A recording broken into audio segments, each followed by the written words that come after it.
Eu estava lendo aqui, vou até pegar aqui para mostrar para vocês. Eu gosto muito de, quando eu tenho alguma questão dessa nos dias de hoje, eu vou para a história, né? Então eu fui rever, que eu já tinha lido, o livro do general, do Marechal Zhukov. O livro do Marechal Zhukov. Deixa eu botar aqui para as memórias dele.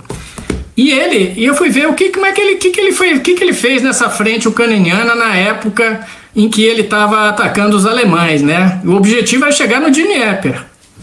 E ele tinha toda uma frente, lá tem uns mapinhas aqui, né? Tinha toda uma frente que era chamada Frente Steppe, que era uma frente secundária. E depois da tomada de Kursk, que foi justamente no verão de 1943, então...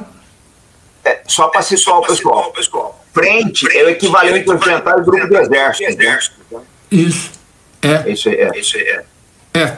Eles tinham várias frentes, né? Então cada frente era um nível quase que de grupos de exércitos, né? Naquela época. E depois da tomada de Kursk, que é uma batalha famosa, aquela principal batalha de tanques que houve, que foi a última grande esforço ofensivo que os alemães fizeram contra os soviéticos, né? Não eram russos naquela época, eram soviéticos, né? E depois disso, a determinação do Stalin é que eles chegassem o mais rápido possível ao Dnieper, porque seria o grande obstáculo que eles teriam para avançar, né? E aí, qual foi a análise que está aqui no livro do Zhukov? Ele analisou justamente isso, porque nessa época, essa região que a gente está falando aqui agora, já era muito densamente povoada naquela época. Então, a opção dele, essa chamada Frente Steppe, que executou esse ataque, que vamos dizer, era um ataque secundário, porque o ataque principal era chegar em Kiev, né? Kiev fica às margens do Dnieper também, né?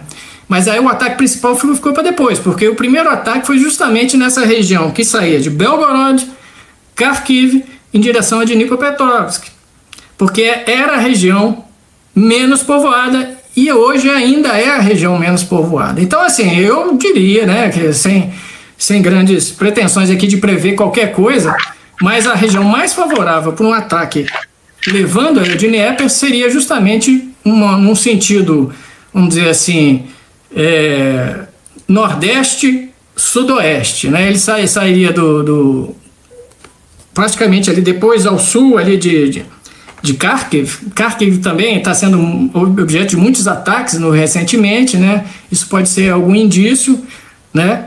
Então aí nós temos que ver que temos um local chamado Izium, né? O ataque que fica um pouco mais acima dessa linha que você traçou aí, comandante, seguindo reto vai bater em Izium, né? É isso. Aí é isso. Foi aí que o ataque do Zhukov saiu de Izium, em direção a Dnipropetrovsk. Olha como tem muito menos localidades nesse local, nesse eixo aí, Izium, Dnipropetrovsk, né? Então essa é uma região muito mais favorável para um ataque, vamos dizer assim, de grandes manobras, né? De grandes massas, de blindados, etc. Foi essa a opção dele.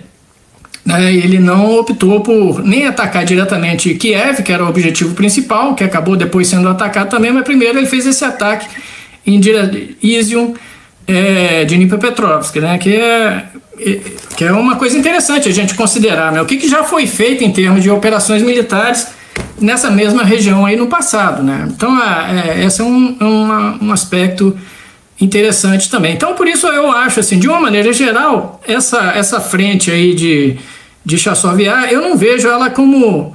Assim, a gente viu, por exemplo, a Avdiivka foi conquistada recentemente, né? E aí ninguém mais fala de Avdiivka, porque outras cidades aparecem pela frente e isso facilita muito a defesa e dificulta muito o ataque, né?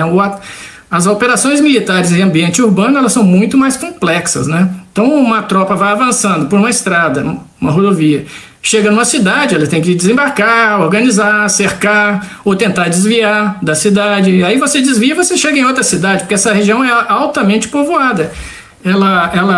As cidades ali praticamente, a distância de uma cidade a outra é coisa de 5, 6 quilômetros. Então, assim, você sai de uma cidade e chega em outra. E por isso não é um ambiente muito favorável para uma operação